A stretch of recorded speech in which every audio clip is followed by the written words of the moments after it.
Chicken neck নিয়ে tension, তাই তো উল্টাপাল্টা আচরণ করছে ভারত। কখন কি বলছে তার কোনো হদিস নেই।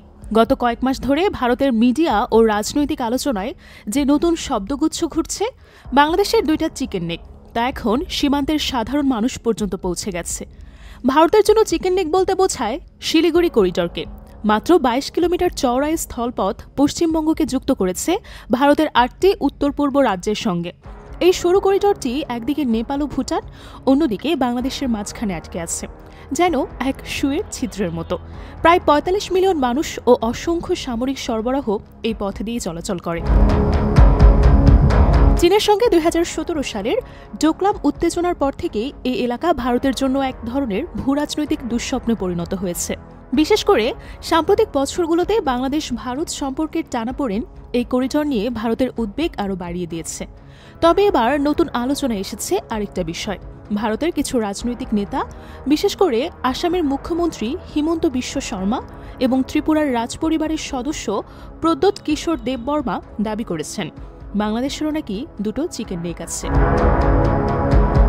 তারা বলছেন, প্রথমটি উত্তরাঞ্চলে রংপুরের ওপারে দক্ষিণ দিনাজপুর থেকে গারো পাহাড় পর্যন্ত প্রায় 80 কিলোমিটার এলাকায়, যা কেটে দিলে নাকি রংপুর অঞ্চল আলাদা হয়ে যেতে পারে।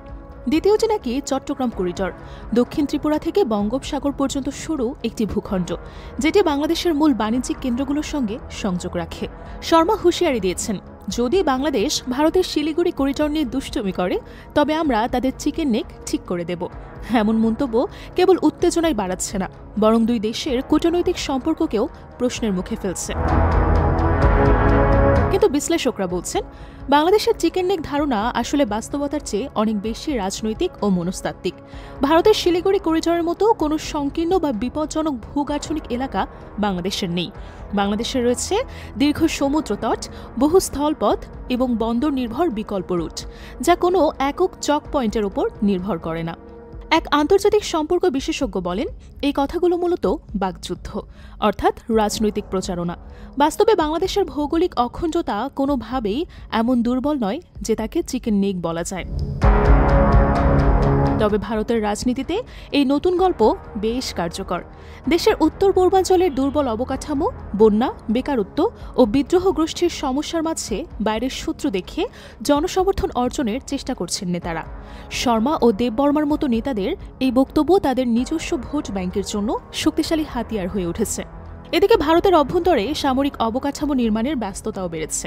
নতুন রাস্তা, বাংকার ও সামরিক ক্যাম্প তৈরি হচ্ছে সিকিম থেকে আসাম পর্যন্ত। এসবকে অনেকেই প্রতিরোধ কৌশল বললেও কেউ কেউ এটিকে রাজনৈতিক প্রদর্শনী হিসেবেই দেখছেন। বাংলাদেশের বর্তমান অন্তর্বর্তী সরকার বিষয়টিকে কূটনৈতিকভাবেই মোকাবেলা করছে।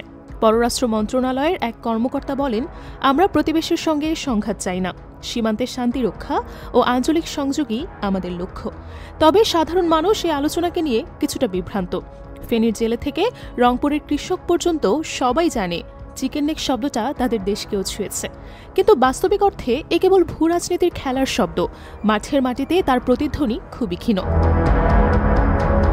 সন্ধ্যা নামছে ফেনী নদীর ওপর।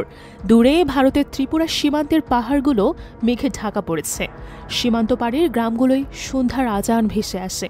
এই শান্ত দৃশ্যের ভেতর লুকিয়ে থাকে এক বিশাল ভূরাজনৈতিক উত্তেজনা, যা আসলে হয়তো যতটা বাস্তব তার চেয়েও বেশি রাজনৈতিক কল্পনা।